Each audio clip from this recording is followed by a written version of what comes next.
Jadi saya ini nervous ini, takut saya yang dinilai nih. Oke.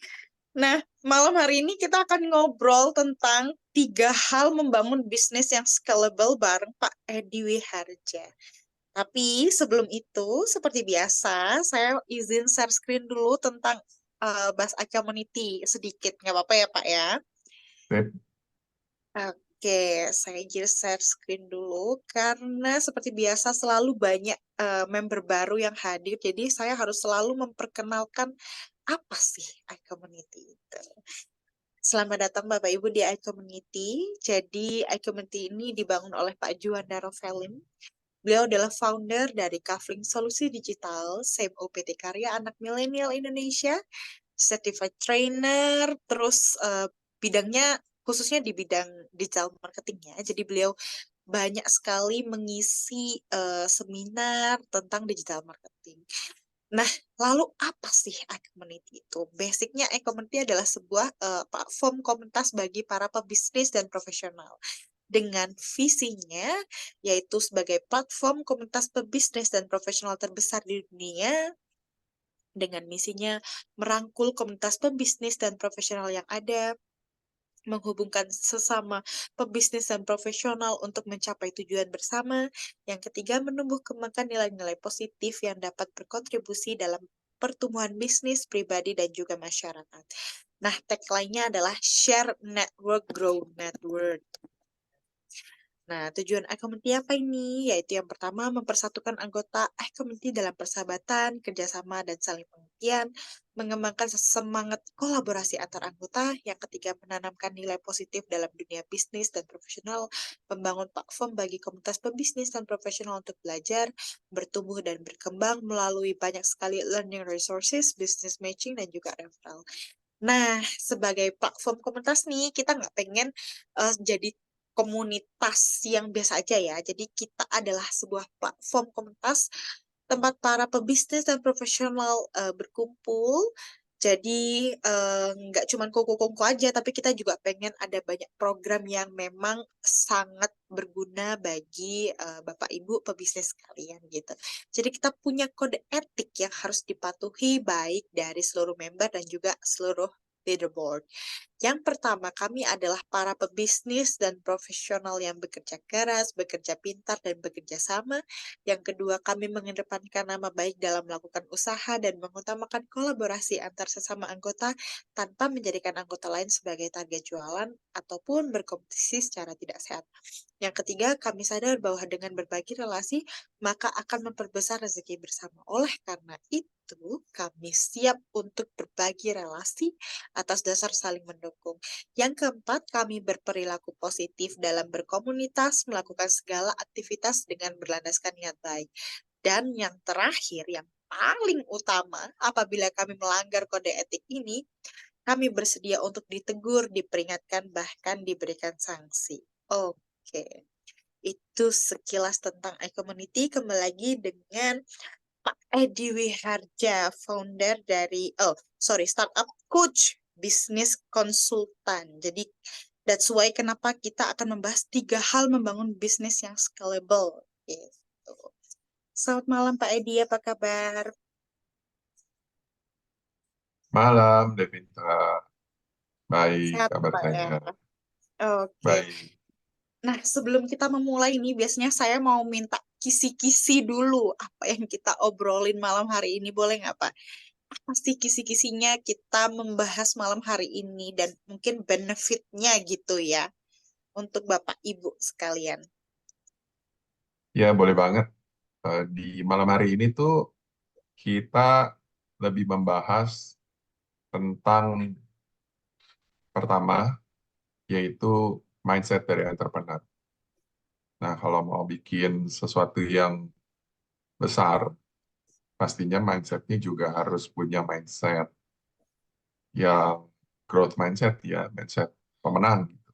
Kemudian yang kedua, di sini setiap pebisnis pasti harus mempunyai bisnis plan. Nah, bisnis plan ini cukup tricky bagi mereka yang belum mempersiapkan. atau tidak mendokumentasikan dengan baik, karena itu jadi persoalan tersendiri ya. Kalau kita itu bikin sebuah rencana dan rencana itu tidak terstruktur gitu, tidak teratur ya. Nah, ini jadi persoalan. Maka dari itu, di malam hari ini kita akan membahas tentang bisnis plan. Dan kemudian yang paling penting adalah kalau bicara membangun sesuatu, biasanya kita banyak kekurangannya sebagai founder atau sebagai owner, kita banyak nggak taunya gitu. Maka dari itu kita butuh mencari pendamping, bisa coach, mentor, atau advisor. Nah, itu spill untuk malam hari ini. Kurang lebih kayak gitu. Oke, kayaknya udah nggak sabar ya Pak ya. Obrolan kita malam hari ini langsung aja kayaknya Pak Edi silahkan mau share screen. Boleh saya share screen ya.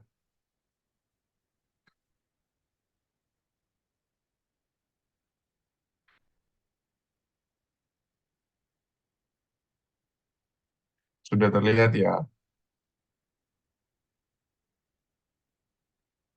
Oke, Oke, Sudah, Pak. udah aman. terima kasih. Nah, saya mau menyapa teman-teman dulu nih. Semua ada, tadi ada Bu Feni, ada Pak Arjo, kemudian ada beberapa teman-teman yang saya juga mungkin baru lihat ya. Mungkin ada dari teman-teman semua yang ada di sini sudah pernah hmm, tahu saya itu ada program yang reguler dengan iCommunity yaitu Startup Huddle. Tapi hari ini saya nggak ngomongin Startup Huddle. Saya lebih ngomongin tentang planning membuat bisnis yang scalable. Nah, pastinya saya senang sekali nih bisa berkontribusi di acara iCommunity di hari Kamis malam ini. Thank you untuk Bro Juanda sebagai founder iCommunity, kemudian juga Devintia sebagai MC hari ini ya.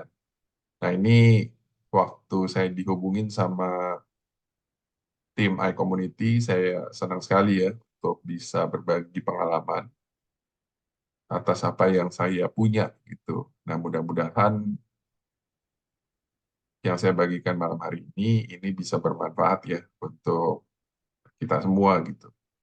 Nah, jadi karena saya dekat ya dengan Bro Juanda juga, kita di dalam satu organisasi, maka ketika diberikan atau diundang untuk mengisi acara di community ini, saya senang banget gitu dan saya meresponi dengan antusias. Karena saya lihat memang acara ini sebenarnya penting sekali untuk kita semua gitu yang ada di komunitas bisnis ya. Yang mungkin statusnya sekarang ini masih self-employed gitu ya, atau business owner juga mungkin, atau bahkan mungkin ada founder startup yang lagi membangun bisnis baru dan juga mau punya seorang mentor atau coach dalam membantu dan mengarahkan agar bisnisnya itu bisa bertumbuh. Ya mungkin jika saya elaborasi lebih dalam gitu ya, untuk tiga profil yang tadi yang barusan saya sampaikan itu mungkin ada di teman-teman saat ini. Nah, materi ini yaitu tiga hal membangun bisnis yang scalable. Mungkin ini bisa bermanfaat bagi teman-teman yang mungkin saat ini sebagai self-employed, gitu ya, yang mau punya jiwa entrepreneur agar dapat memecahkan persoalan sosial yang dihadapi dalam tantangan masa depan. Nah, kita jadi bisa transformasi mindset, gitu ya, karena menjadi seorang entrepreneur itu dari pengalaman saya itu harus penuh dengan inovasi. Ya kalau hanya jadi trader atau pedagang, oke-oke saja dan nggak ada yang salah juga gitu. Jadi pedagang ya, karena banyak loh teman-teman saya pedagang glodok yang sukses benar. Nah, hanya saja sekarang mereka juga banyak yang struggle karena perubahan cara orang berbelanja gitu. Nah, atau mungkin acara ini bisa bermanfaat bagi teman-teman yang statusnya business owner, baik digital maupun non-digital, sehingga bisa melihat ulang nih bisnis model sekarang ini apakah sustain, apakah scalable, atau mungkin bisa di-investable gitu. Nah, jadi ini untuk bisnis owner ya.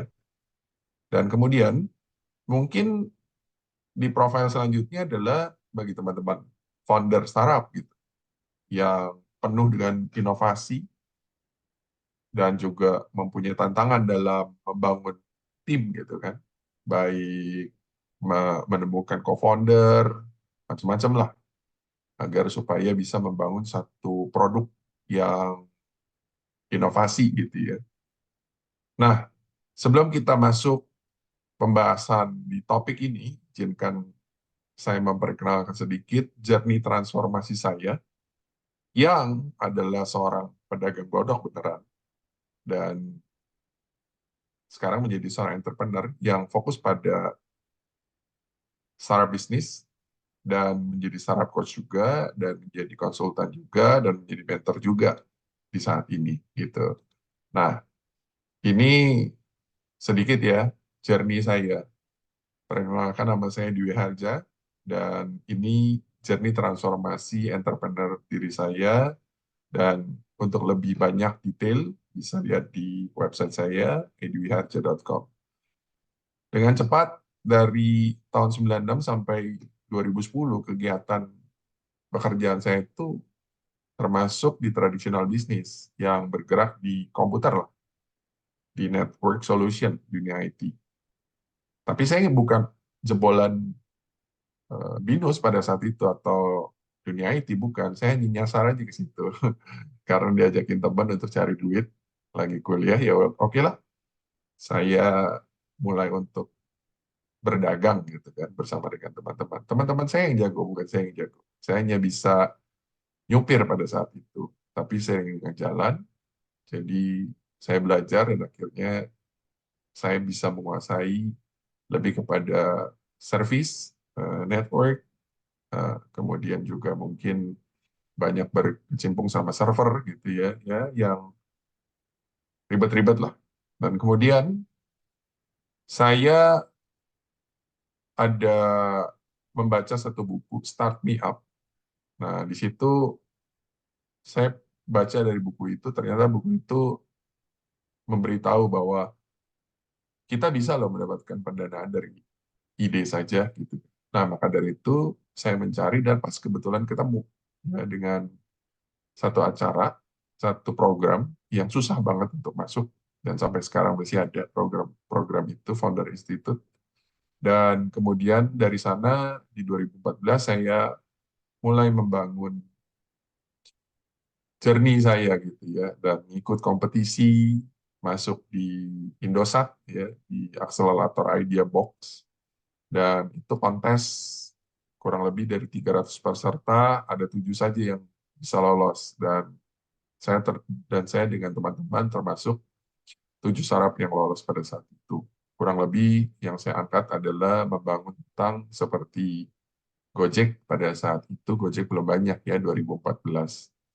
Dan mungkin aplikasinya Gojek belum keluar pada saat itu, setahu saya. Saya ingat sekali 2015 dia keluar aplikasi. Tapi sebelumnya saya tahu memang sudah ada beberapa pemain yaitu Uber ataupun Grab. Dan kemudian di sana saya dididik, diperlengkapi oleh venture capital ya. Dan kemudian sejak dari saat itu, dari 2016 sampai 2018, saya membangun, dipercayakan sebenarnya. membangun beberapa startup, salah satunya aplikasi Finding Coworking Space, dan juga saya diberikan kesempatan untuk membangun inkubator startup. Nah, itu di Plaza Semanggi ya, di tahun 2018 gitu. Dan itu semua didanai, bukan dari uang saya sendiri, karena saya tidak sebegitu banyaknya uang gitu ya. Nah, kemudian dari pengalaman itu di 2019 ya saya dirikan perusahaan, yaitu bisnis konsultan, as runners. Kemudian yang kedua adalah Impactner Startup Business School, yang mungkin teman-teman sudah ada yang sempat lihat gitu ya, dan sempat tahu juga. Nah, disitulah saya memulai yang namanya online education sampai hari ini. Dan juga saya membantu banyak para pengusaha gitu ya, pelaku UKM dan para founder gitu, agar mereka bisa lompat besar gitu ya, jadi entrepreneur. Dan kemudian di tahun 2020 saya dipercayakan memegang program Sarapade. Nah, ini adalah program yang teman-teman mungkin sudah tahu, dan kita tahu di sini adalah bekerja sama dengan Gen Global. Nah, Bro Juanda juga menjadi salah satu bagian dari Gen Indonesia itu, ya, untuk memajukan entrepreneurship di Indonesia. Dan selanjutnya di sini juga ada kegiatan saya sebagai coach, di mana saya dapat kesempatan untuk terlibat di dalam program kementerian, ya, Kementerian Koperasi, pendampingan koperasi di berbagai daerah di tahun 2023 sampai kemarin, ya, di Boyolali saya tidak diberikan kesempatan untuk bisa mendampingi atau melatih para koperasi untuk jadi lembaga inkubator bagi daerah mereka. Nah, kurang lebih seperti itu. Yuk, kita bahas ya tiga hal ini. Tadi sempat di depan ditanya contekannya gitu atau spillannya. Nah, ini adalah spillnya. Jadi, yang kita bahas malam hari ini adalah mindset, itu yang pertama. Kemudian kedua, business discovery. Biasanya kalau di startup disebutnya pitch deck ya, atau di UKM disebutnya business plan lah. Kemudian ketiga adalah finding your advisor, baik itu coach ataupun mentor atau advisor itu sendiri. Nah, pasti kita udah tahu ya entrepreneurship itu. Jadi kalian bisa googling lah entrepreneurship itu apa gitu ya. Pengertian entrepreneur itu sebenarnya sudah berevolusi dari tahun ke tahun ya. Kalau dari my brother Dr. Pidin Baktiar yang doktoralnya itu di bidang entrepreneur, dia itu mengatakan bahwa entrepreneur itu dulu di tahun 1870 itu adalah kegiatan dagang ya, jual jual barang gitu ya. Modal 10.000, jual 15.000, untung 5.000. Ya sesimpel itu. Tapi sekarang entrepreneur itu sudah berubah, dan bukan hanya cari keuntungan tapi membuat sebuah perubahan besar. Dan ini ada hubungannya ya dengan mindset ya. Jadi entrepreneur itu bicara tentang mindset. Dan menurut salah satu mentor juga di Impactner ya, eh, Bronil Sunil, dan dia mengatakan bahwa entrepreneur itu secara fundamental adalah solving the problem. Jadi apa bedanya businessman dengan entrepreneur? Entrepreneur tuh fokusnya lebih nyelesain problem gitu ya. Tapi pebisnis itu lebih ke profit. Nah, seorang pebisnis memang harus jago. Jago apa katanya? Ya, jago jualan gitu ya. Jago trading, jago nyediain produk gitu kan. Harus bisa melihat supply dan demand. Ya, kita nggak usah pusingin lah dengan urusan nyelesain problem itu kata si pebisnis gitu. Ya karena memang pebisnis itu nggak perlu menciptakan inovasi ataupun ya mungkin solusi gitu ya. Karena fokusnya hanya bisa dapat cuan gitu, jual setinggi-tingginya, dapat untung yang banyak.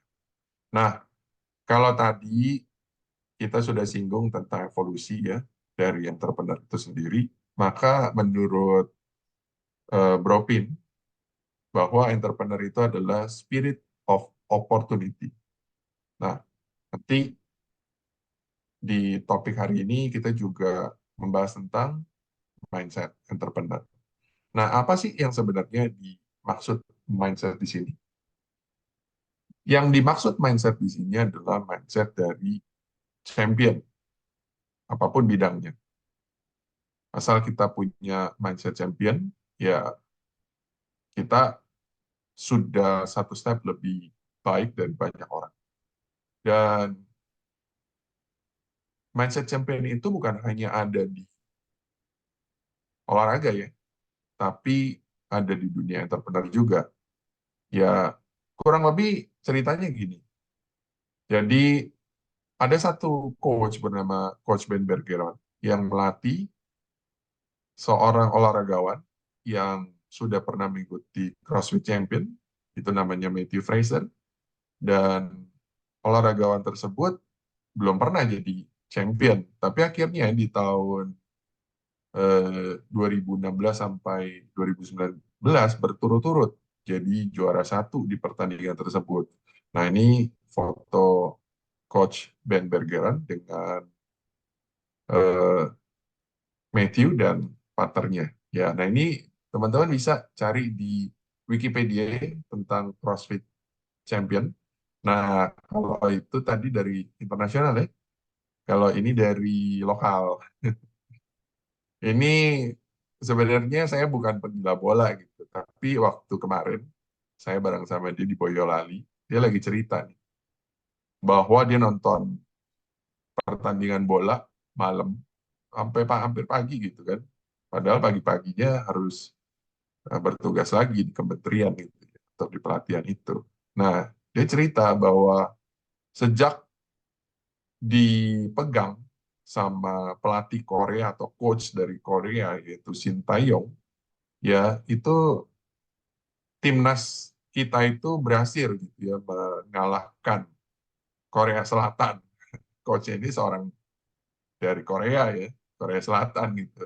Ternyata dia melatih Indonesia dan menang loh melawan itu apa Korea gitu ya. Dan kalau dilihat yang di sebelah kanan bawah dari slide ini adalah histori ya. Jadi dari banyak kali pertandingan sejak tahun 91 sampai 2018 itu Indonesia nggak pernah menang melawan Korea Selatan. Ya, dia tuh sebanyak 7 kali nggak pernah menang. Tapi sejak dilatih sama coach ini, Shin Tae-yong ini, si pelatih ini, maka kemarin Indonesia menoreh nilai gitu ya. 11 lawan 10 itu sengit banget. Dan dari sini saya mengambil kesimpulan bahwa ternyata seorang coach itu yang jam terbangnya tinggi di industri tersebut itu dapat membuat tim yang di coachingnya itu menjadi luar biasa performa. Jadi jika teman-teman mau sukses, pastikan memilih pembimbing yang berpengalaman di kategori industri tersebut. Saya garis bawahi di kategori industri tersebut. Karena banyak orang yang belajar secara teori menjadi coach gitu ya. Tapi coach yang telah melewati berbagai tantangan dalam prosesnya dan menggabungkan pengalaman dan teori yang dia pelajari untuk menjadi seorang coach akan powerful sekali. Dan dua cerita itu memvalidasi gitu ya, memvalidasi tentang peran pentingnya seorang coach. Nah, pertanyaannya, kenapa saya balik kepada si Matthew Fraser dan timnas nih yang sekarang sepertinya lagi luar biasa banget gitu ya, memenangkan pertandingan demi pertandingan. Nah, kalau menurut versi dari Coach Ben Bergeron, coachnya si Matthew, yang dilatih dari Matthew itu adalah mindset. Nah, untuk cerita dari coach Shin Taeyong ini, yang orang Korea itu, ya, dia ternyata eh, dulu juga adalah seorang pelatih yang handal sebenarnya, tapi karena satu lain hal dia di terminate lah, dikeluarkan dari pelatih di Korea gitu. Nah, dengan itulah dia membuktikan, berarti dia punya sebuah mindset, mindset penjuang. Nah, dari seorang coach yang punya mindset champion, maka itu menularkan kepada tim yang dilatihnya, gitu ya. Nah, jadi ini yang dilatih ada atau mindset champion itu sebenarnya ada 10 kurang lebih seperti itu. Nah, yang paling menonjol adalah growth mindset sama humility, coachable. Ya, di sini dua hal ini yang sangat-sangat di highlight, ditekankan. Ternyata diketemukan bahwa banyak orang itu tidak coachable. Nah, hal tersebut ternyata yang menyebabkan banyak atlet ataupun entrepreneur itu sulit untuk menjadi champion. Menjadi champion itu bukan bicara tentang mencetak banyak profit gitu ya, atau mencetak banyak keuntungan gitu, atau kesuksesan gitu. Tapi lebih kepada pola pikir seorang pemenang. Dan itu pasti ada transformasinya. Tidak bisa dilakukan dalam satu malam. Nah, saya lanjut. Setelah sisi mindset sudah berubah, dari fixed mindset menjadi growth mindset atau mindset champion, maka kita mulai harus memperbaiki bisnis plan kita toh. Nah, pastinya bagi teman-teman yang sudah punya bisnis dapat mereview ulang ya bisnisnya teman-teman ini gitu. Nah, pastinya harus punya bisnis plan kan. Nah, bagi teman-teman yang belum punya bisnis plan dan mau membangunnya, nah atau membangun bisnis baru gitu ya, maka tahap ini sangat membantu memframing bisnis teman-teman. Dan di sini ini adalah pembahasan kedua saya di sesi saya ini ya, yaitu bisnis discovery atau bisnis plan. Kalau di startup itu namanya pitch deck. Nah, pada tahap ini ya ada dua pembagian. Yang bagi mereka yang mau bangun bisnis, saya berikan istilah yang biasa digunakan di startup, yaitu deck atau rencana bisnis singkat. Dan bagi mereka yang telah membangun bisnis dan perlu direview, maka saya berikan istilah bisnis diagnostik.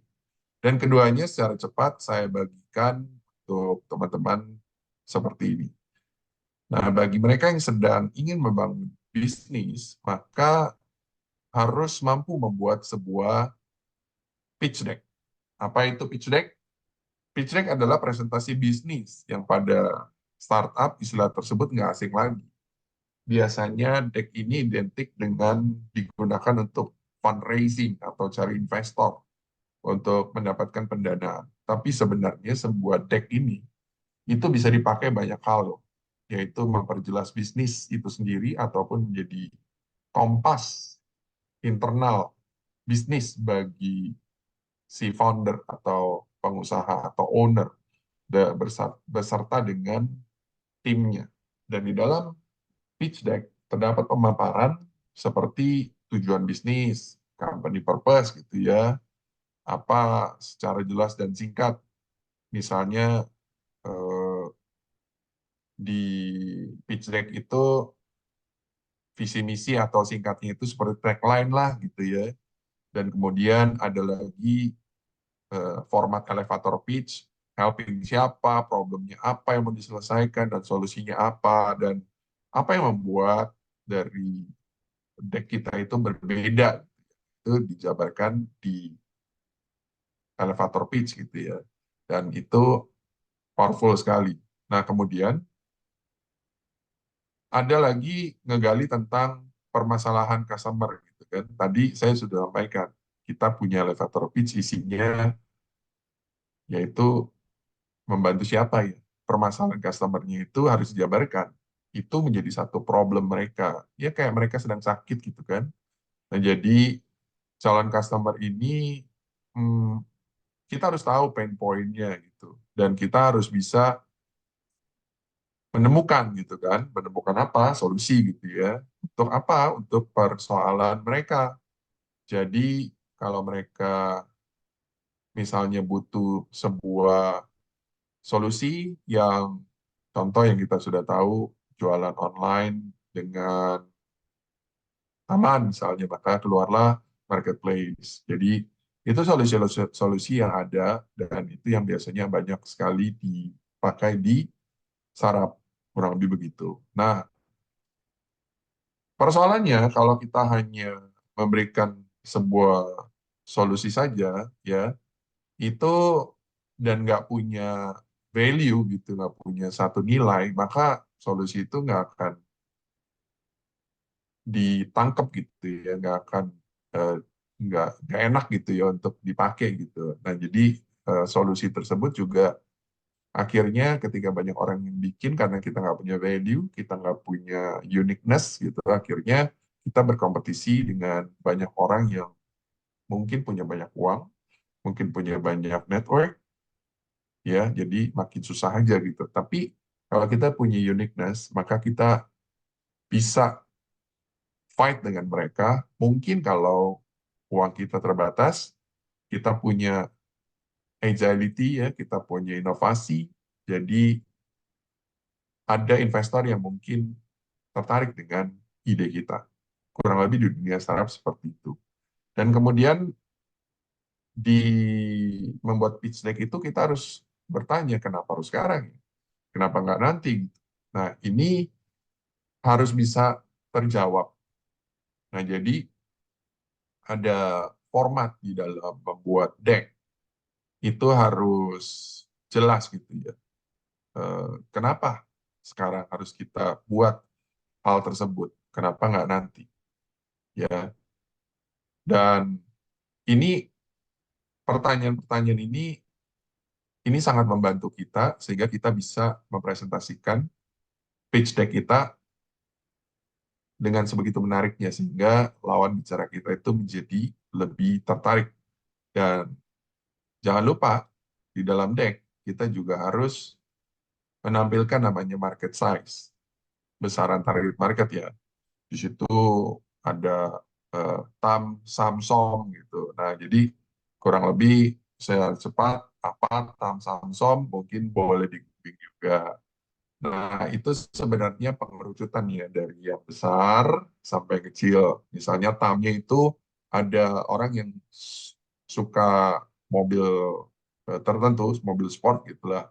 Dan TAM-nya itu adalah 79 juta pieces mobil terjual per tahun dan eh, SOM yang paling bawah itu adalah 500 unit mobil sport bisa terjual per tahun. Jadi itulah target yang menjadi tolak ukur buat menentukan market size. Gitu. Dan kemudian kita juga harus tahu kita punya kompetitor. Nah, kita biasa gunakan SWOT ya, tapi ada cara lain yaitu penggabungan SWOT dengan TWS. Apa itu lagi? TWS ya mungkin di kesempatan yang lain akan kita pelajari. Karena kalau dua hal itu digabungkan, it's very powerful. Dan itu saya menggabungkan hal tersebut karena ada dua ilmu yang saya dapat itu dari dunia startup berdasarkan pengalaman dan membangun startup, kemudian dari dunia coaching ya yang sedang kami jalankan bersama asosiasi coach di mana saya berada. Dan kemudian juga bicara tentang MVP produk. Jadi kita punya produk itu mesti bisa terlihat, gitu ya. Mesti bisa tertampil. Orang bisa lihat, orang tahu yang kita jual itu apa, dan hopefully kalau memang bisa dites di versi alpha gitu ya, itu mungkin akan lebih baik. Jadi no worry kalau di saat kita masih membangun produk atau MVP kita itu masih kurang bagus karena memang journey-nya sebaiknya seperti itu. Dan kemudian kita juga bicara tentang bisnis model. Nah, di bisnis model ini banyak banget. Saya nggak akan go through satu-satu karena ini akan eh, menghabiskan waktu. Tetapi kalau memang mau untuk tahu lebih banyak tentang CAC, akuisisi customer, kemudian lifetime value, dan funnel marketing, ya funnel sales, pipeline, dan macam-macam itu mungkin eh, kita mesti punya sesi lagi yang lain. Nah, yang terakhir bicara tentang tim, ya. Jadi bagaimana membangun tim. Jadi di startup itu yang paling gampang ada hustler, hacker, dan hipster. Apa itu? Ya sebenarnya istilahnya bisa dicari di googling, gitu ya.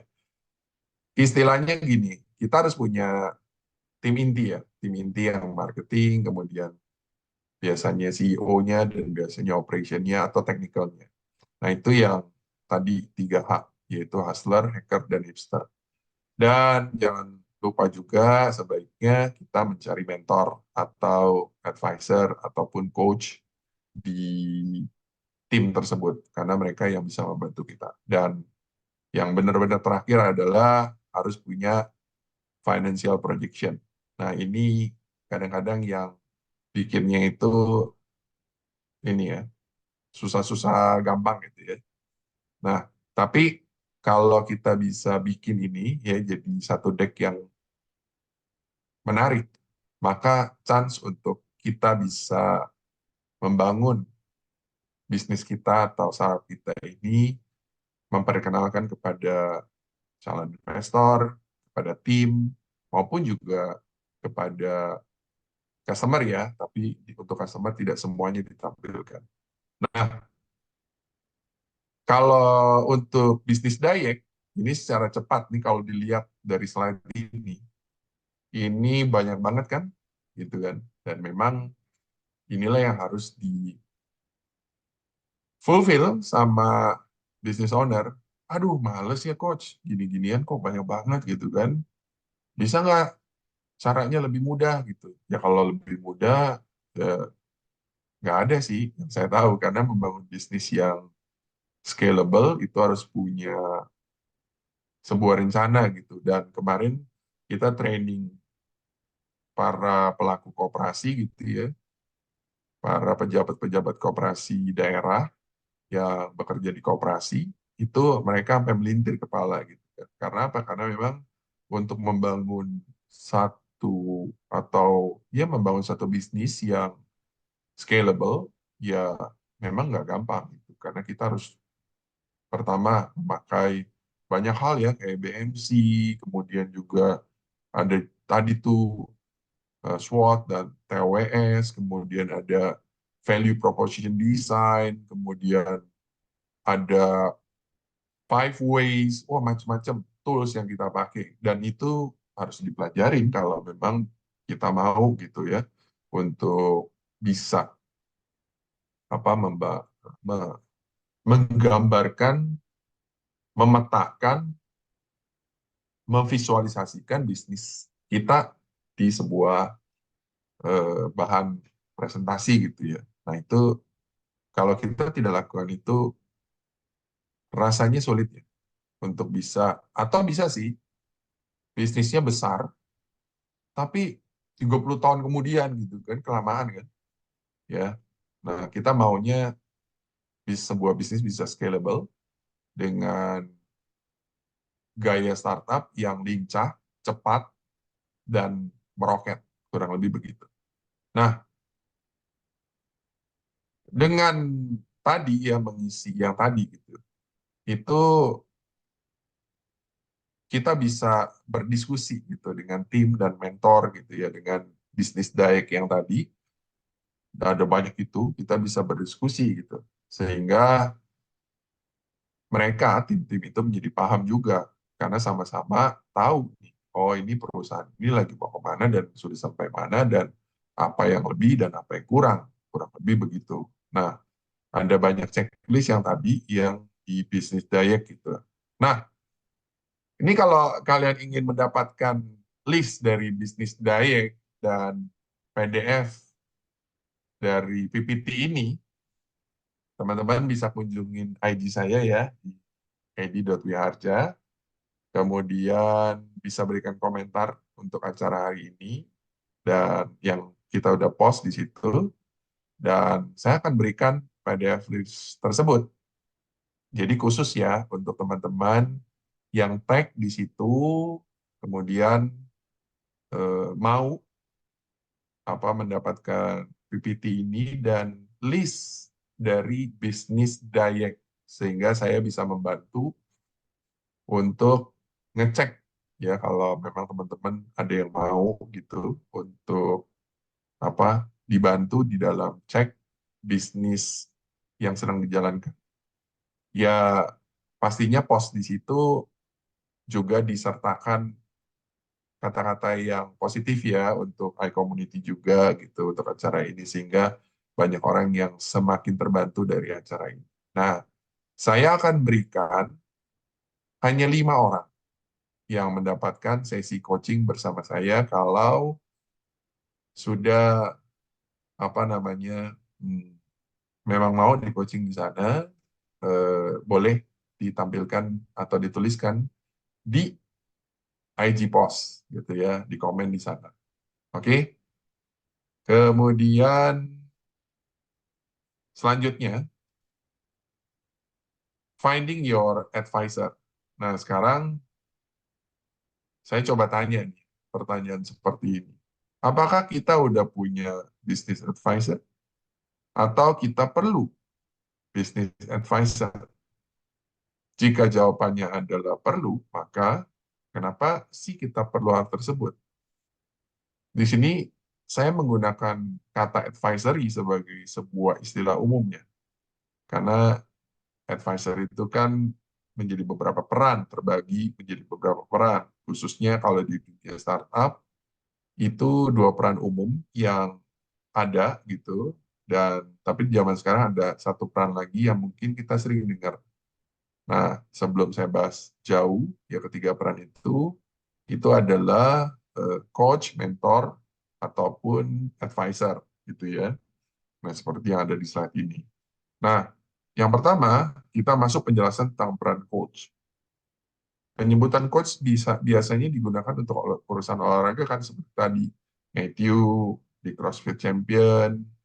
Nah, tapi sekarang ini semakin banyak orang dipanggil coach. Nah, untuk hal ini, tadi ya, teman-teman harus hati-hati bahwa sekarang banyak orang disebut sebagai coach, tapi orang tersebut sebenarnya pertama nggak punya sertifikasi coach dari asosiasi coach yang resmi dan sudah bisa terlihat track record-nya.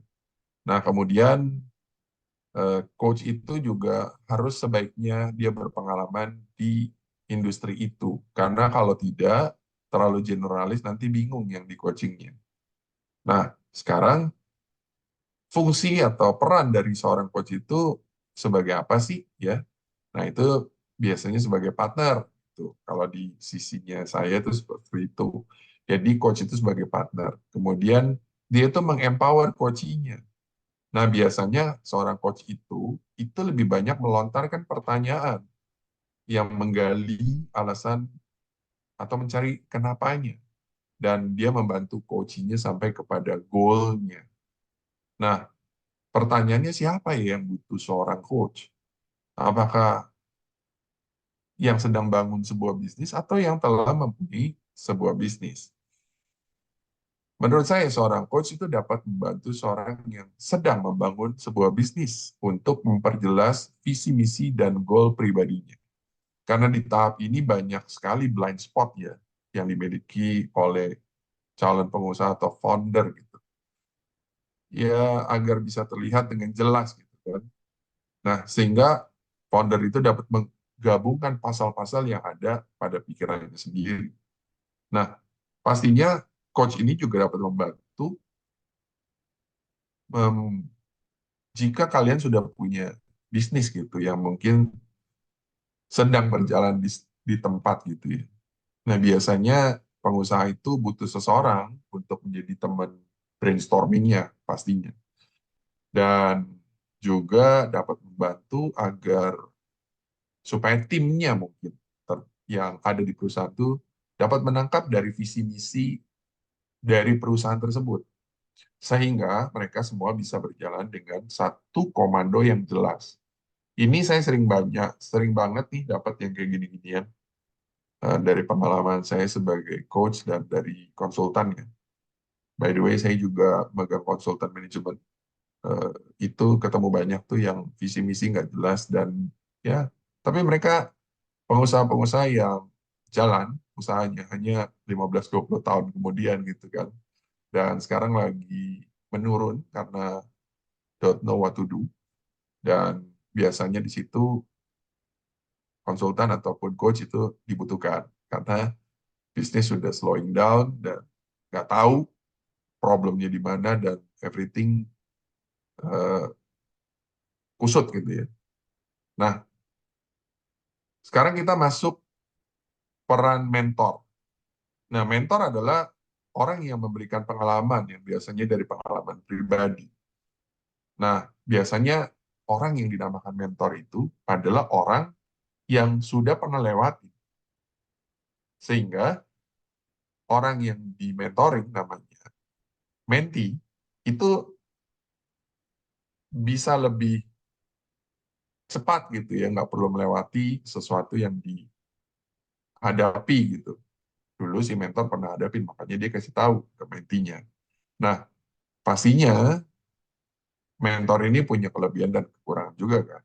Kelebihannya adalah mentor dapat membantu si mentinya dengan praktis. Ini kata kuncinya membantu ya, langsung memberikan pandangan. Tapi kekurangannya biasanya mentor itu nggak terstruktur. Karena apa? Yang dipelajari mentor itu kan berdasarkan pengalaman, bukan berdasarkan satu gabungan antara teori dan pengalaman. Ya, kecuali ketemu mentor yang memang seorang pengajar gitu ya, sehingga bisa terstruktur dan rapi. Nah, terakhir itu adalah advisor.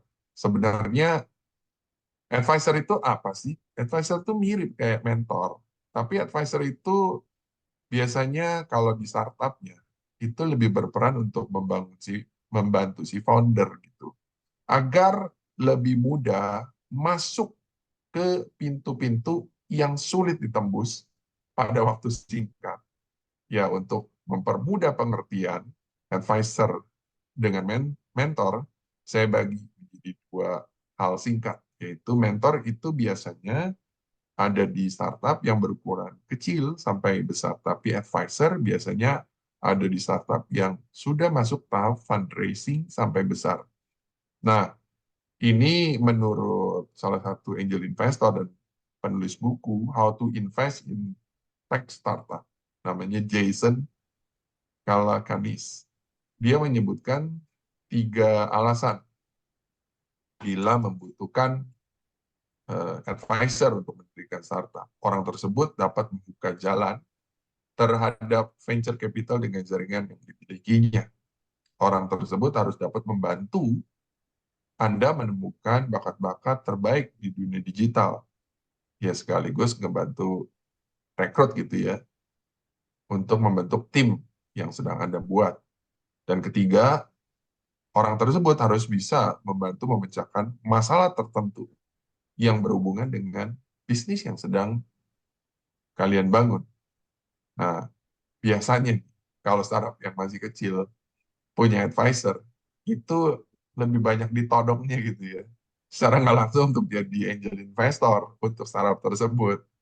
Nah, sebenarnya ini hal yang wajar sih, karena investor itu juga melihat ya ada potensi, karena investor, mentor, itu kan menghabiskan waktunya gitu ya, menginvest waktunya. Nah, kurang lebih begitu.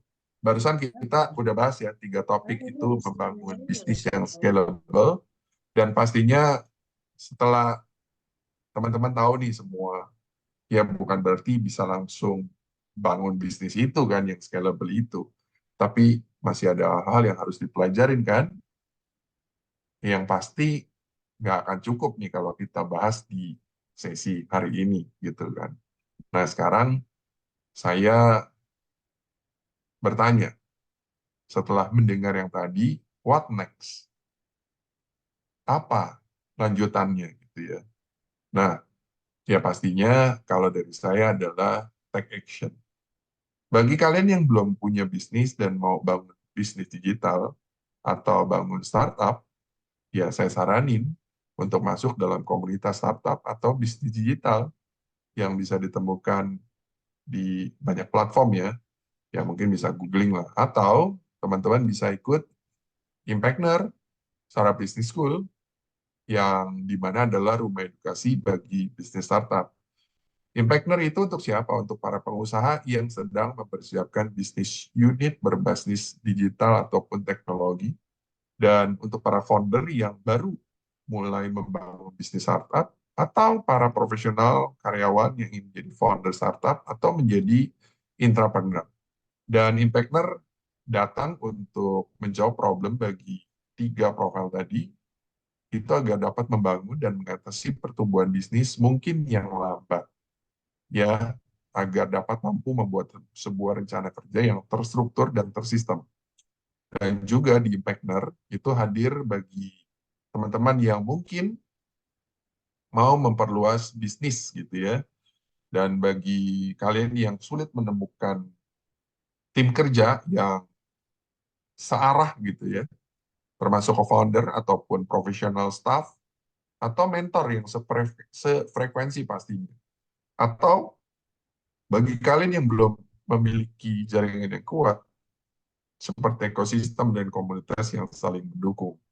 Nah, Impactner menghadirkan solusi kepada Anda agar mampu mengeksekusinya dengan 10 langkah penajaman skill membantu rencana yang jelas, membantu membangun rencana yang jelas. Karena Impactner menggabungkan strategi bisnis konvensional dan filosofi startup agar dapat bergerak dengan lincah dan membuat cuan. Dan yang membuat Impactner itu berbeda, yaitu kita terintegrasi dengan program dari inkubator dan akselerator bisnis yang di dalamnya terdapat coach, mentor, dan ada lingkungan investor yang bisa membantu membangun bisnis Anda itu menjadi scalable. Dan lebih jelasnya bisa kunjungi web, di sosial media pun, di Partner IG, LinkedIn, dan di YouTube, atau bisa uh, connect di IG saya di edi.wiharja, atau di WA, ya, di teman-teman sudah ada di WA, di iCommunity, itu bisa hubungi saya. Dan yang terpenting adalah punya pola pikir gitu ya, start small and big. Dan juga sebagai penutup dari presentasi saya, ada quote nih, shoot for the moon, even if you miss, you will land among the stars. Nah, itu saja dari saya untuk slide presentasinya, dan kita tiba di Q&A. Mungkin itu ya, terima kasih. Terima kasih. Oke, keren banget Pak Edi. Tadi udah ada yang ngechat nih Pak. Wah, ini keren banget. Karena baru mau mulai buka usaha, nemu ilmu yang keren dari Bu Mita. Terus ada yang PC juga atau personal chat. Gimana tadi supaya dapat kesempatan di coaching sama Pak Edi? Tadi mungkin boleh dijelasin lebih rinci lagi ya Pak ya. Mungkin gimana harus komen di mana tadi? Ya, thank you untuk teman-teman yang respon. Teman-teman bisa respon di IG-nya saya, edi.wiharja, di mana ada postingan kolaborasi sama iCommunity ya, official, ya, di IG-nya juga, jadi komen aja di situ. Untuk PPT yang tadi, saya bisa sharekan, atau mungkin eh, langsung juga untuk komen di sana, mau dong di coaching gitu. Nanti saya akan respon lewat DM ya. Atau bisa DM ke saya juga dari IG, tapi setelah komen ya. Jadi kenapa saya minta komen? Itu untuk apa eh, engagement gitu ya, membantu agar supaya iCommunity juga semakin banyak dikenal gitu kan sama teman-teman yang lainnya juga karena ini acara ini luar biasa banget. Dan untuk coaching saya hanya kasih slot 5 orang atau 5 bisnis gitu ya. Satu bisnis itu bisa lebih dari 1 orang, mungkin bisa berdua, bisa bertiga. Jadi 5 bisnis, eh, satu bisnis bisa lebih dari 1 orang. Jadi saya ralat bukan 5 orang, tapi 5 bisnis. Atau kalau memang sedang membangun startup, ya berarti mungkin baru sendiri gitu ya. Jadi intinya 5 organisasi dan isinya bisa beberapa orang dan nanti akan saya berikan free coaching untuk membahas, lihat kasusnya ya, kalau dia butuh bisnis diet bagi mereka yang sudah bangun bisnis tapi masih bingung gitu, masih pusing gitu, ini salahnya di mana gitu kan. Jadi dari sana kita bisa bantu untuk melihat kurang lebih itu apakah sudah menjawab. Menjawab banget. Jadi yang belum bisa cek di IG-nya Pak Edi, edi.wiharja, wihar pakai DJ. Ya. Nah, terus atau di iCommunity Official gitu. Nah, menarik banget. Sebenarnya ini udah ada pertanyaan nih, Pak. Cuman ini adalah pertanyaan menggelitik saya yang sebenarnya sering dipikirkan mungkin. Ada, nah mungkin Pak Edi bisa terkait pitch deck tadi tuh Pak. Mungkin Pak Edi bisa kasih tips mempresentasikan pitch deck yang menarik itu gimana sih? Atau mungkin Pak Edi punya gambaran role model atau presentasi dari startup siapa yang keren pitch decknya gitu. Mungkin boleh Boleh dijawab kasih dulu. lihat ya? Boleh kasih lihat Boleh, langsung? boleh, boleh, boleh, boleh. Boleh. Saya yang langsung-langsung aja. Nah, tapi di dalam sebelum saya lagi cari ya, ini punya kok. Dulu waktu saya masih berada di kampus Indosat, bukan kampus lah, di akselerator Indosat, kita di apa ya namanya, di dilatih banget sama kita punya venture capital, ya itu keren banget gitu. Eh, Sebentar ya, jadi kita dilatih sekali untuk membuat satu eh, bahan presentasi yang luar biasa, harus bisa menjawab dan kurang lebih seperti yang tadi saya sampaikan sebenarnya itu hmm, harus pertama ya pastinya harus menarik gitu ya. Kemudian harus bisa dengan cepat straight to the point. Oh begini loh bentuknya, ini loh yang mau disampaikan. Gitu kan. Nah jadi hmm, coba ya saya lihat nih.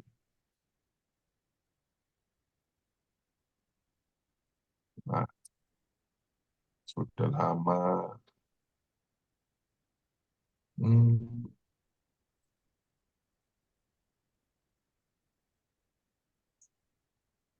saya kasih lihat versi yang waktu saya menang kompetisi ya. Boleh. Jadi yang menang kompetisi, saya menggunakan slide ini. Gitu. Saya menggunakan slide ini, dan ini jangan terpaku sama tampilan slide-nya gitu, karena pada saat itu kita benar-benar memakai ini ya, pakai bikinnya cepat gitu. Tapi message-nya yang penting. Nah, jadi dulu di 2013 menuju 2014 lah, ini kita bikin pitch deck untuk kompetisi di Indosat, dan ini saya yang bikin dengan keterbatasan saya, sangat terbatas sekali, dan saya malu banget sebenarnya ngelihat bahan presentasi saya dulu, tapi model begini pun ternyata bisa menang kompetisi. Jadi saya mundur ke 2014 ya.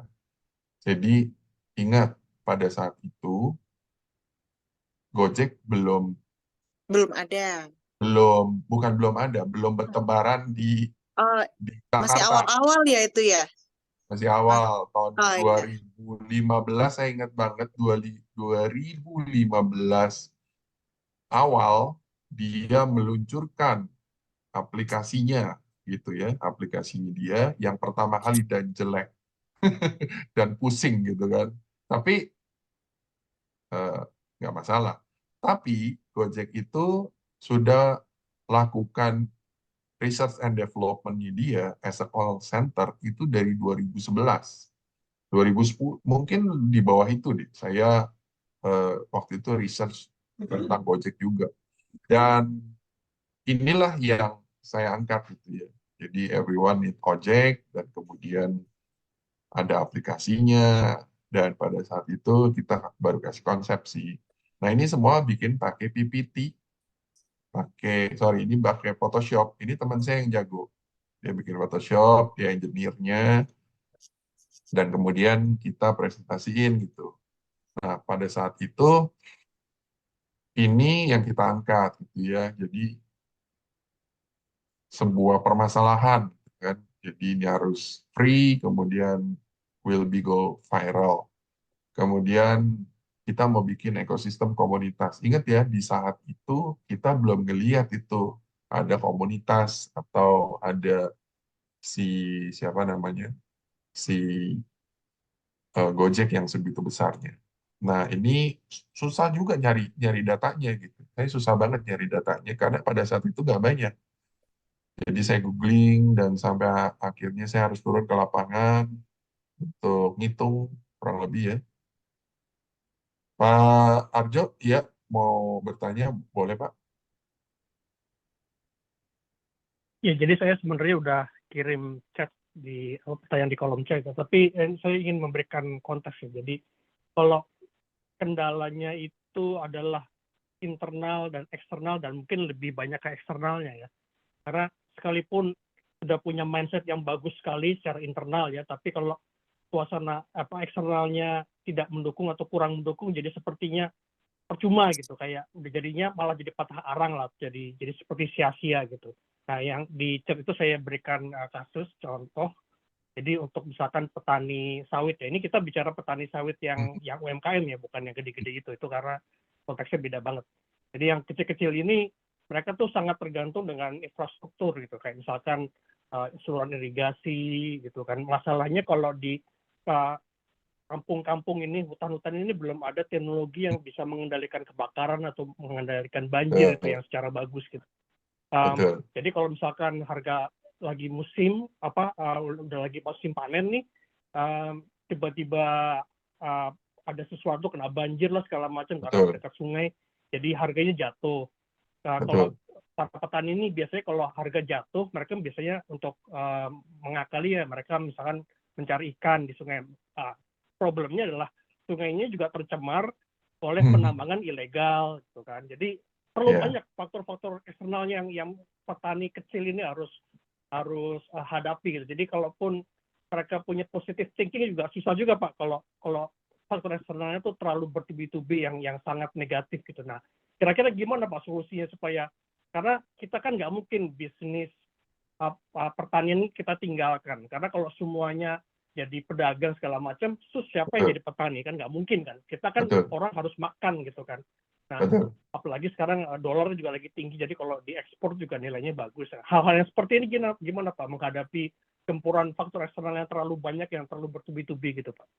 Betul. Nah, ini Pak Arjo tadi tanyakan itu related banget dengan apa yang saya 2 tahun ini terlibat ya di koperasi. Dan pas kebetulan koperasinya ini, yang member koperasinya itu adalah banyak dari para petani lah ya ngomongnya. Jadi beberapa ada yang kemarin saya bantu terlibat itu di Kemenkop itu kan ada petani beras atau koperasi beras, kemudian ada juga pisang, ada juga apa yang lain-lain gitu.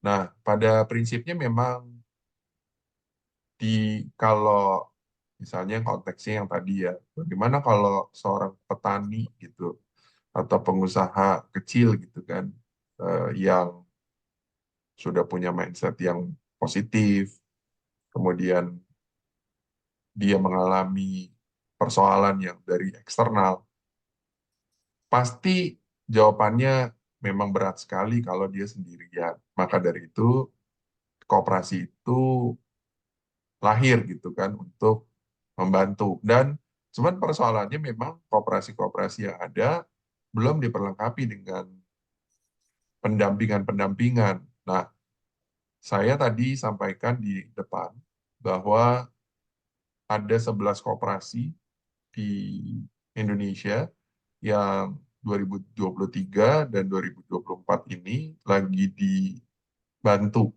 didampingi oleh asosiasi coach di mana saya berada. Nah, jadi saya bersama mungkin lebih dari 15-20 coach ya, itu pergi ke seluruh Indonesia, terbagi-bagi, saya di beberapa tempat saja, nggak semua. Nah, itu kita lihat sih kondisi lapangan. Jadi memang mereka nggak mungkin bisa kalau tidak dibantu dari pemerintah. Nah, bagaimana kalau pemerintah tidak membantu secara baik gitu ya? Pertanyaannya sebenarnya bukan pemerintah tidak membantu secara baik. Jadi dari pengalaman kami ya, dari pengalaman kami melihat bahwa mereka benar-benar eh, they don't know what they don't know. Jadi pemahaman itu yang sekarang kita lagi buka. Jadi mereka harus belajar. Eh, Kalau kementerian sudah memberikan pelatihan yang nggak main-main loh, ini pelaku para coach-coach ini saya kenal semua gitu karena banyak dari asosiasinya itu teman-teman kita semua gitu kan. Dan kita datang ke sana dan mereka itu eh, masih hijau banget gitu ya. Mereka yang nggak bisa disalahin juga karena mereka kan kesehariannya adalah melakukan kegiatan di lapangan. Tetapi bagaimana dong caranya untuk bisa ini ya, bisa keluar dari permasalahan itu? Ya pastinya nggak mungkin mereka sendiri. That's why mereka butuh pendampingan gitu. Dan menurut saya Kementerian Koperasi itu sangat membantu ya dengan membangun inkubator dan itu nggak gampang. Nah, kalau bicara di bagiannya itu di petani itu memang berat. Nah, kalau kita naikin sedikit ke pengusahanya gitu ya. Nah, pengusahanya inilah yang perlu di-coaching gitu kan. Inilah yang perlu didampingin. Jadi, sebenarnya dari dulu sampai sekarang, faktor eksternal itu ya nggak akan pernah mati gitu kan. Mereka akan terus ada dan semakin gila malah. Tapi bagi kita yang punya apa mindset champion gitu ya, itu sebenarnya kita bisa melihat dari sudut-sudut yang lain. Mungkin ada opportunity dan pasti ada opportunity. There is a problem, there is an opportunity. Jadi itulah yang dilihat gitu. Jadi kita melatih mereka pertama untuk keluar dari zona mereka gitu dan pastinya pusing. Saya selalu di dalam pendampingan saya sampaikan, pokoknya kalau kalian belum pusing, kalian belum belajar. Kenapa? Karena saya, selama transformasi saya dari pedagang gelodok menjadi sekarang, itu saya pusing berkali-kali. Dan mau muntah rasanya, mau sakit-sakitan gitu. Dan itu proses yang harus dilewatin. Dan nggak bisa dalam 1 tahun, 2 tahun. Dan itu bisa lebih dari 5 tahunan gitu ya untuk belajar dan akhirnya terjun dengan belajar dari kesalahan. Nah, saya nggak bisa jawab kalau kasusnya itu adalah kasus yang levelnya para petani gitu ya, atau pelaku-pelaku lapangan gitu. Karena saya khawatir they don't know what they don't. Itu yang jadi persoalan. Ya mungkin eh, di lain kesempatan kita bisa banyak diskusi gitu, dan mudah-mudahan jawaban saya ini bisa menjawab. Tapi yang pastinya nggak gampang. Dan pertanyaan yang paling besar, apakah mereka tahu bahwa mereka itu sudah keluar dari zona nyaman mereka atau belum?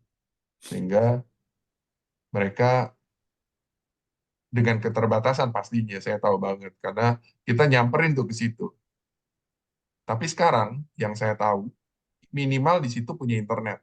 Gitu. Ada beberapa daerah punya internet yang saya tahu. Tapi kalau yang di pedalaman lagi, saya nggak tahu deh ya.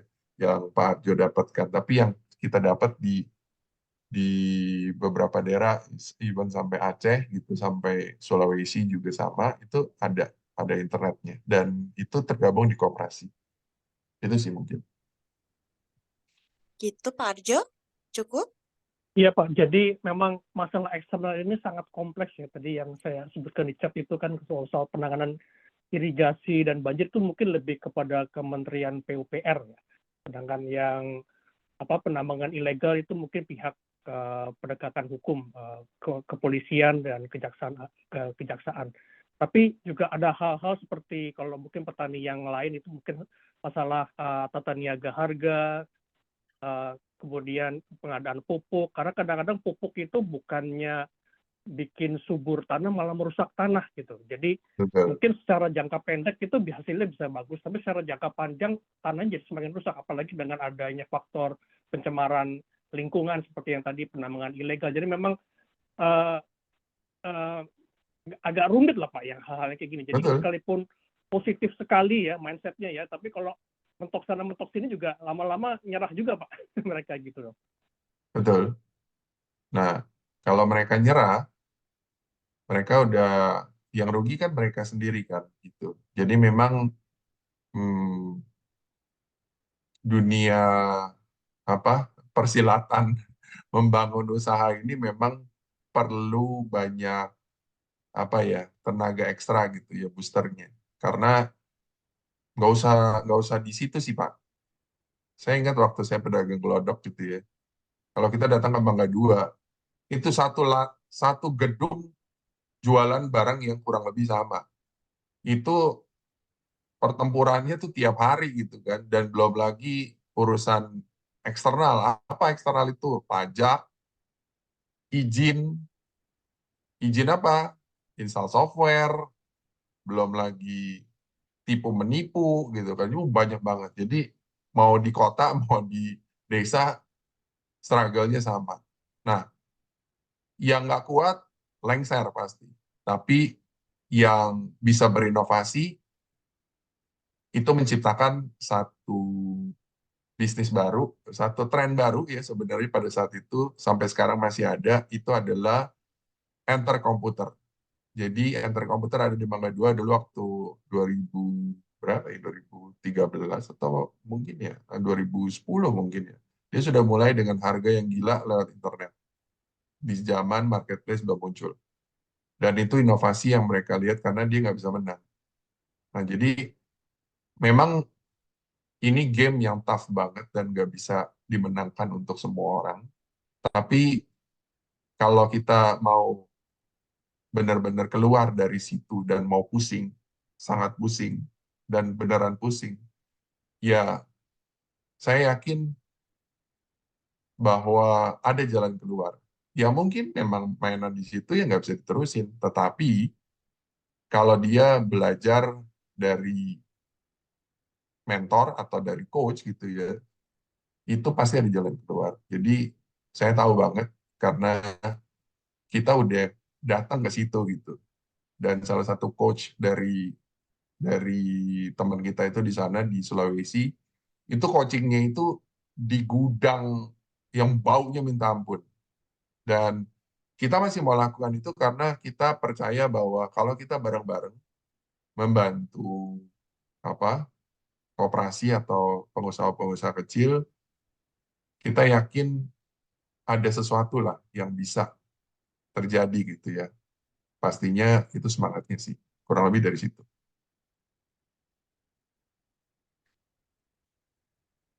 Oke, Itu Oke, Pak terima Jo, kasih Pak. sama. thank you Oh, Pak.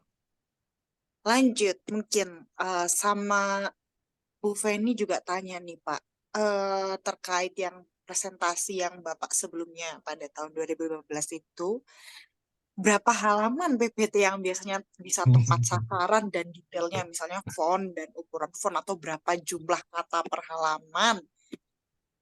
Ya, Itu ini detail ini ini. versi versi jelek ya. Ini versi jelek nih saya juga malu Versi nih. jelek tapi menang ya Pak ya, Tapi versi menang. jelek. Versi jelek tapi menang gitu ya. Jelek mungkin karena Bapak melihatnya sekarang sih. Nanti saya ada yang versi bagusnya. Hmm. Jadi ini yang kita angkat. Jadi in- pitch deck itu bukan tentang presentasi yang keren gitu ya, but how we deliver the message. Nah, ini kan yang kita lihat. Dan kita beneran tahu gitu, we know the problem. Jadi tukang ojek itu kalau dulu jam 6 sampai jam 9 pagi, dia memang ngantri kan, dulu tuh zaman belum ada aplikasi. Siang-siang dia ngapain tuh? Main gaple, tidur siang, ngedain Simba kalau lewat. Nah, ini memang kejadian. Kenapa? Karena kita ngomong, kita turun kita ketemu sama mereka gitu loh. Dan kemudian eh, kita coba gitu ya untuk membawa sebuah perubahan. Nah, ini kalau dilihat ini ada berapa slide ya. Nah, ini jadi kita kasih kalau investor ini kita kasih hitungan duit ya. Dan pada saat itu ini masih hijau, hijau banget. Oke. Nah, kita ngasih harapan gitu. Ini nggak banyak kan tulisannya kan. Ada banyak gambar dan kita benar-benar turun. Ini yang di sebelah kanan ini teman saya. Dia turun datang ke busway pada saat itu. Kurang lebih begitu ya. Nah, akhirnya kita tunjukin ini teman-teman kita gitu kan. Ada advisor-nya juga. Nah, ini mereka semua yang jago. Saya mah nggak jago. Saya pedagang. Jadi saya disekelilingin sama teman-teman yang jago, membantu di dalam memenangkan pertandingan kompetisi. Nah, itu yang jelek, gitu ya. Nah, kalau saya hitung berapa ya slide-nya? 13, 12 slide, Pak.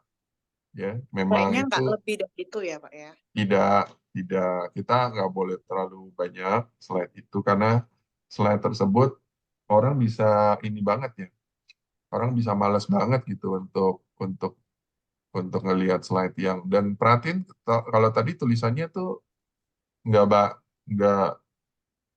we are presenting, not we are not reading gitu ya. Ini presentasi, kita bukan bicara, bukan bukan membaca.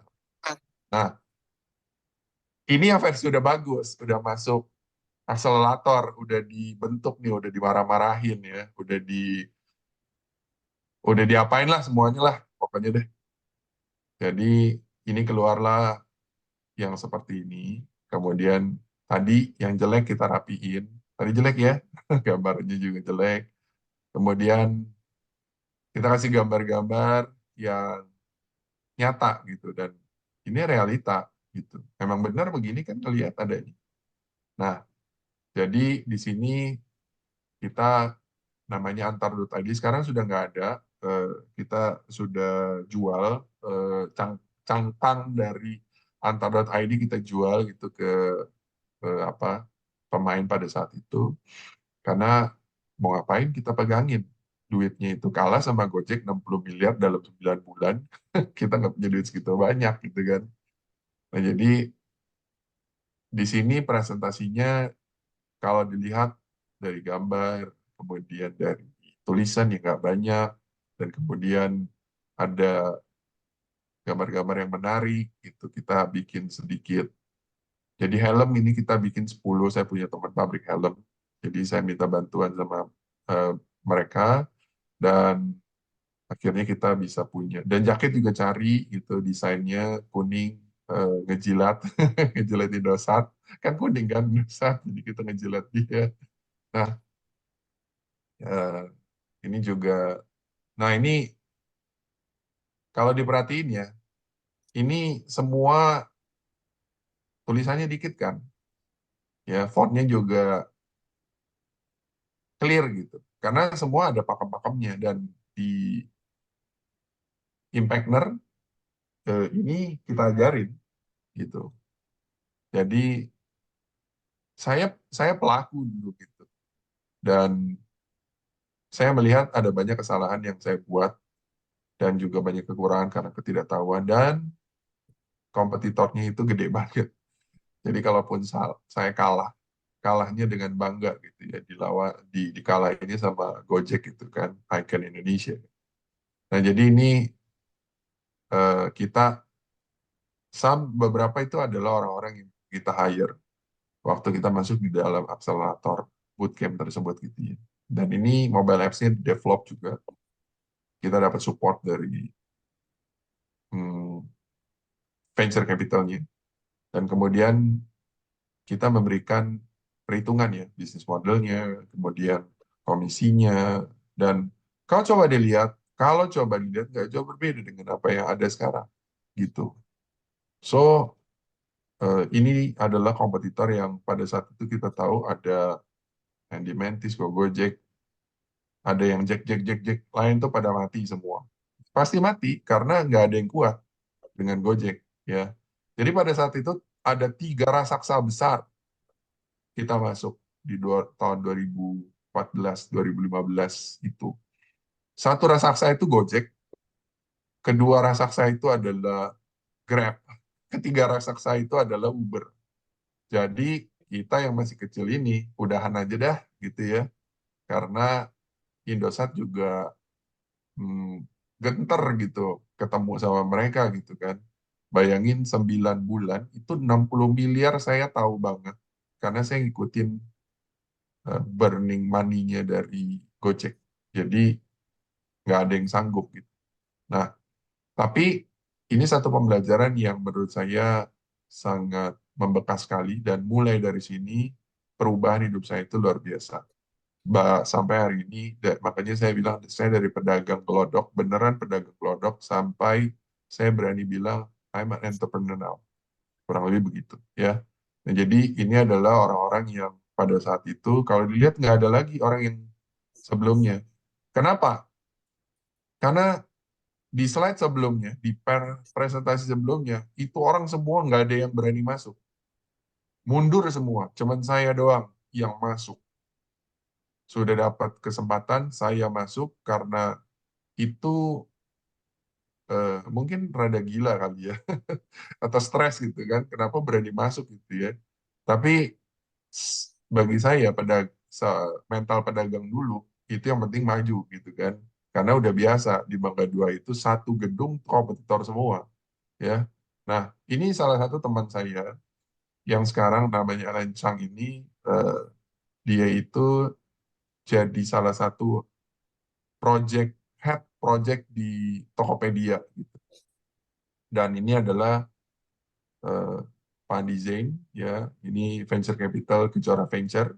Sampai hari ini dia mentor dan banyak ngajarin gitu ya. Dan kalau yang lain mungkin kalian nggak kenal. Ya, pada saat itu jelas kita minta uang segini. Tapi kita mintanya sudah jelas kita ada di akselerator, gitu, ya, kurang lebih begitu.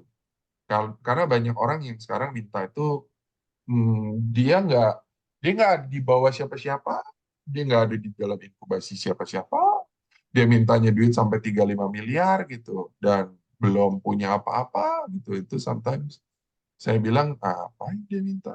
Karena dulu kita di dalam akselerator bener-bener di semua kerja gitu ya, baik advisernya, baik venture-nya, baik dosatnya, semua kerja. Dan itu pun apa cukup lumayan menantang untuk minta minta dana. Kurang lebih gitu. Udah lihat ya? Memang langsung berubah bim salabim gitu ya, jadi lebih menarik ya. Warna dari segi warna juga dan jelas lebih jelas gitu. Keren. Oke, Bu Feni kayaknya ada pertanyaan lagi. Oh, ternyata Bu Meita tadi memberikan ini masukan buat Pak Arjo.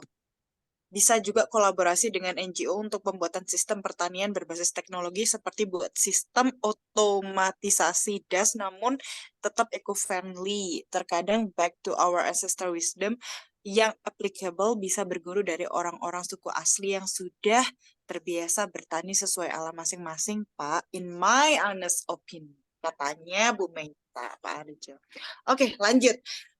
Eh, Bu Feni ada pertanyaan lagi nih. Sebelum cari mentor atau investor, kita juga perlu mengetahui apa yang membuat mereka tertarik. Bagaimana supaya kita tahu apa yang membuat mereka tertarik dan buat kita apa nih? Dan buat kita apa yang menjadi sorry. Bagaimana supaya kita tahu apa yang membuat mereka tertarik dan buat kita apa yang menjadi keahlian mereka sehingga kita nggak buang-buang waktu gitu. Kita harus memperhatikan wajah mereka terus kah? Atau gimana nih Pak Edi kira-kira? Ya, satu-satu ya. Kalau tadi eh, kita mau cari mentor atau investor, kita juga harus tahu apa yang membuat mereka tertarik. Satu hal yang saya tahu kalau dari investor, pasti mereka mencari startup. Ini ada dua ya, investor luar yang kelasnya itu benar-benar internasional. Mereka tuh mencari pastinya satu bisnis yang blue ocean pasti, bukan red ocean lagi. Karena udah padat sesak gitu itu biasanya nggak menarik. Dan kalau bicara investor luar, benar-benar luar, itu mereka berani invest di inovasi pastinya. Jadi hal-hal yang belum apa Banyak gitu ya. banyak ya. Kalau bikin marketplace lagi, bikin lagi transportasi lagi, bikin lagi apa social movement lagi, bikin aplikasi untuk bantu dengar musik atau apa segala macam itu dari dulu yang saya tahu kalau itu sudah ada apa yang ya istilahnya sudah nggak seksi lagi gitu ya itu biasanya mereka nggak mau.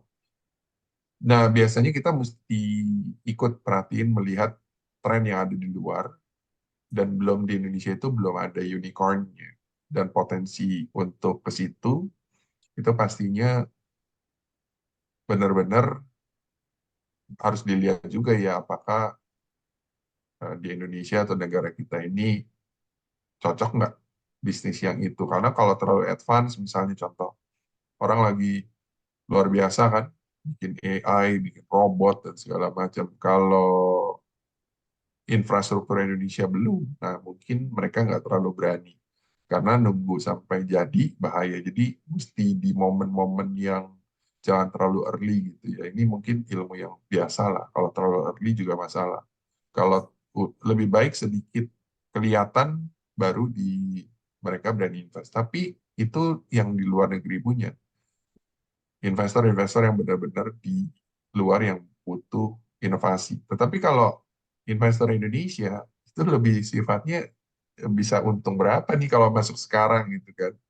Jadi ini totally berbeda gitu cara pandang mereka. Jadi di Indonesia itu investor yang kurang lebih saya tahu ya mereka justru nggak terlalu berani kalau yang benar-benar baru banget gitu ya. Hmm. Itu resiko sekali gitu. Tapi kalau di luar itu cukup berani karena memang nature-nya mereka begitu gitu. Nah, jadi itu dari pandangan dari investor kan. Nah, kalau cari mentor tuh gimana? Ya pastinya mentor juga ngeliat ini si apa foundernya ini siapa gitu.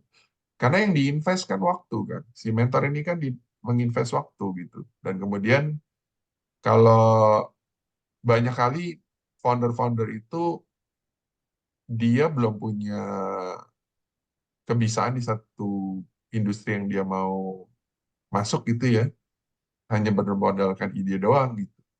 Nah itu jadi persoalan sih. Dulu mungkin bisa lebih masuk akal, bisa banyak diterima. Tapi sekarang itu investor sudah atau mentor sudah makin banyak yang pintar, jadi mereka juga tahu gitu kan. Makanya supaya mereka tuh tertarik gitu ya, ya sama kita pastinya ya ada beberapa yang sudah kita lakukan. Kalau yang misalnya anak baru lulus dari kampus gitu ya, baru belum pernah punya banyak pengalaman gitu, ya sangat beresiko untuk mereka invest atau menjadi mentor mereka karena di dalam perjalanan si anak itu untuk bisa kan dia harus lewatin banyak kegagalan. Nah, kegagalan itu sebaiknya pakai uang pemerintah dengan mengikuti kompetisi-kompetisi yang dari kementerian gitu karena memang mereka tugas dari pemerintah kan membantu masyarakat Indonesia kan. Tapi kalau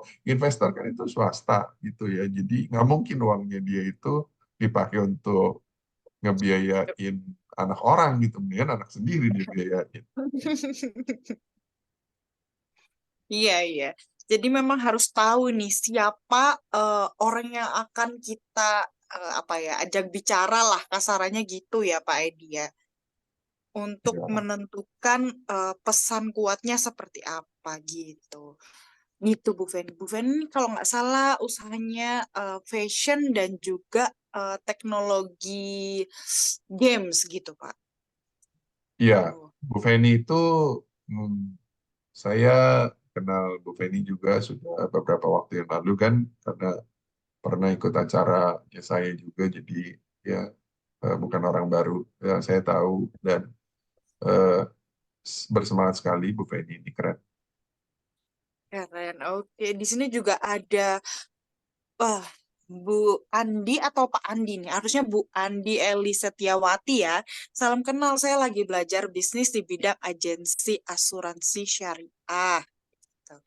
Terus ada juga em, Pak Heri, saya masih punya intangible aset perusahaan baru berjalan 4 tahun mencari mentor dan fundraising circle saya semen industri tambang dan lain-lain. Ini cocok nih Bapak Ibu. Jadi kalau yang mau di coaching sama Pak Edi ini harus segera komen di Instagramnya Pak Edi atau Instagramnya iCommunity bilang saya mau di coaching dan kasih pesan apa ya mungkin kesan gimana presentasinya Pak Edi malam hari ini gitu ya. Oke, udah tiba-tiba jam 9 aja nih Pak. Saya udah menahan Bapak cukup lama ternyata 9 lebih loh ini. Mungkin pertanyaannya yang lain bisa eh, chat gitu atau DM Pak Edi gitu. Tapi sebelum menutup saya boleh minta closing statement setelah saya ini ya presentasi lagi tentang iCommunity boleh ya Pak ya? Boleh. Oke, nggak kerasa emang kalau ngomong sama Pak Edi itu emang banyak banget manfaatnya. Jadi DM-nya ke IG, Pak Heri udah nggak sabar ini mau di-call sama sama Pak Edi. Iya, DM-nya ke IG boleh gitu ya. Oke, selagi saya mau share screen dan jelasin lagi tentang iCommunity bagi Bapak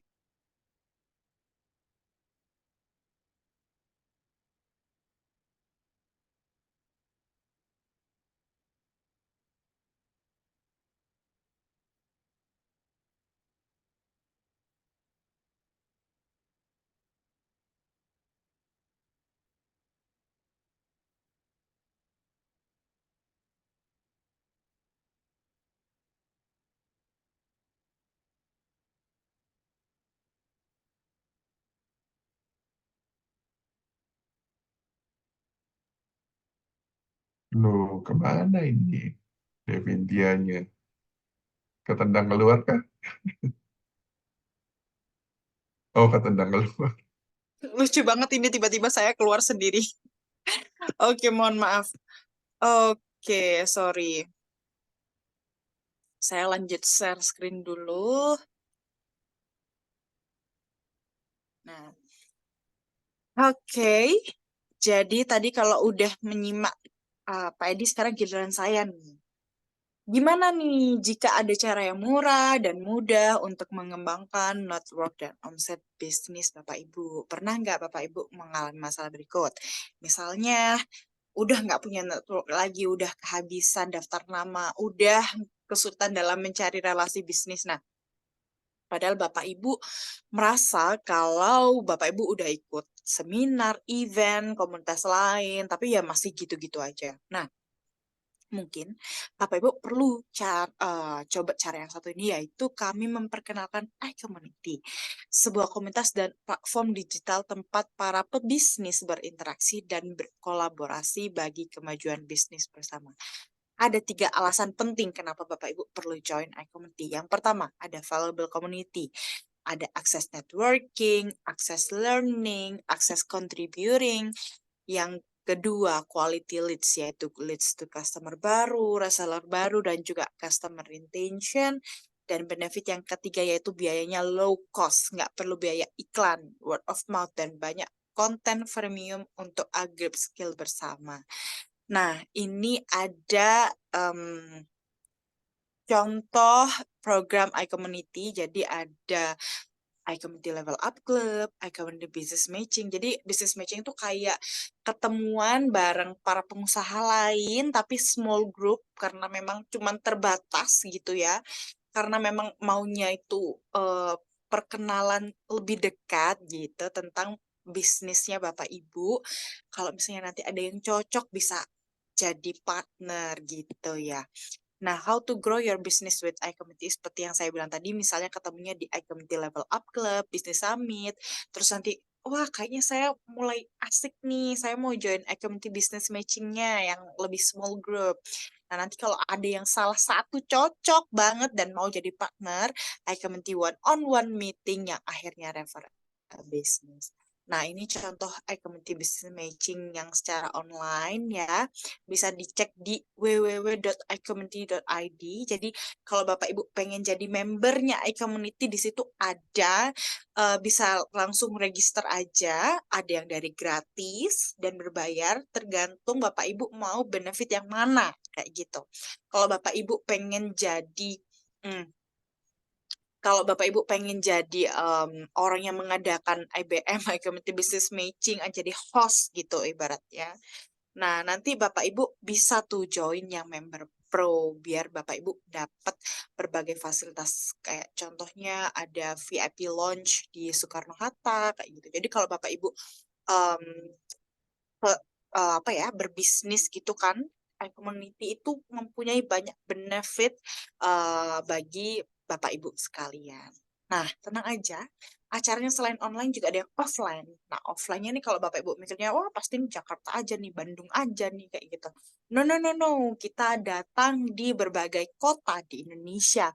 Di Surabaya iya, di Malang iya, di Medan iya, bahkan minggu depan kita mau ke Melbourne. Jadi semua jadwalnya harus disimak langsung di iCommunity Official Instagramnya.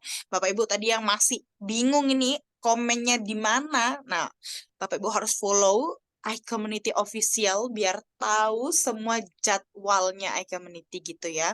Terus kalau ada yang ketinggalan tadi Pak Edi itu kayaknya seru sih, tapi nggak dicatat semua apa yang diomongin.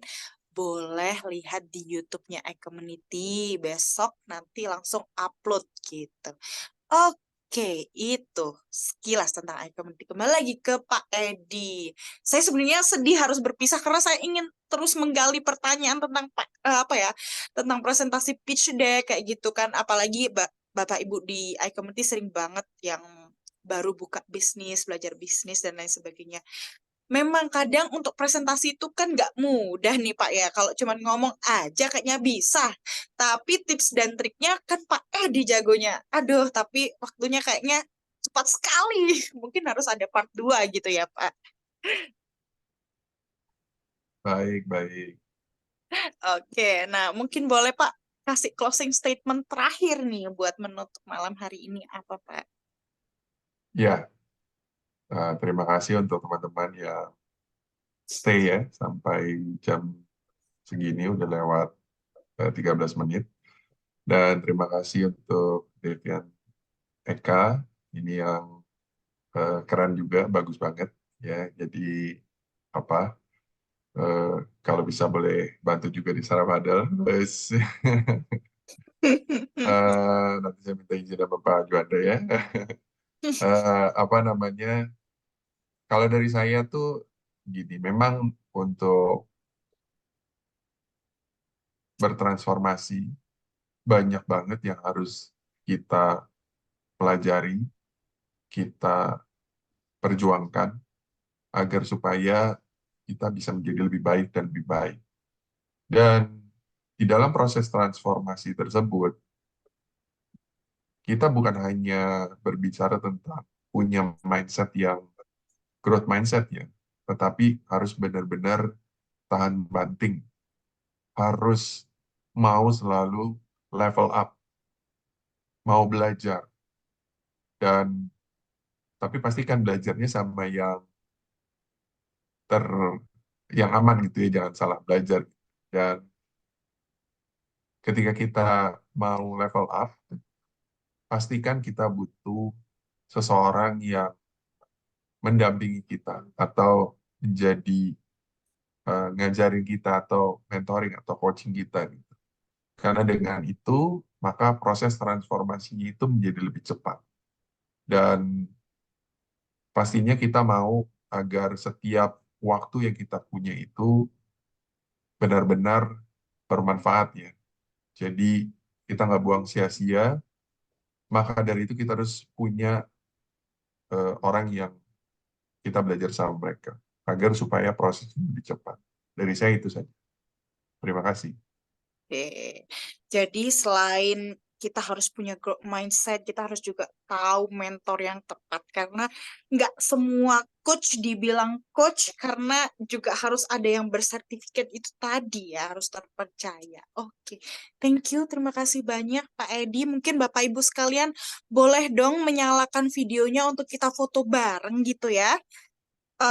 Buat mengapresiasi presentasinya Pak Edi malam hari ini gitu, Bapak Ibu. Boleh dinyalakan videonya biar kita foto bersama. Atau malu-malu karena sudah jam 9. Kayaknya saya sudah nggak pakai lipstick ini Mbak Devin gitu. Oke lah, nggak apa-apa. Karena saya, oke ada Pak Heri. Udah keren tadi Pak. Saya udah ada Bu Meita. Oke. Keren Bu Meita, semoga sukses selalu. Pak Daniel, Pak Edward. Halo Pak Edward. Oke, keren. Saya foto ya. Pak Heri, selamat malam. Oke, kita foto bareng. 3, 2, 1. Oke, Bu Delisa juga ikut on. Oke, thank you. Kita boleh bilang makasih juga ke Pak Heri, ke Pak Heri lagi, ke Pak Edi atas eh, Thank atas you, Pak presentasinya Edi. malam hari ini. Thank you, Kak Oke, Devi. Terima kasih Pak Edi. Terima kasih, Pak Terima Edi. kasih, Pak Sebentar lagi Sama-sama, saya thank WA ya, you. Pak.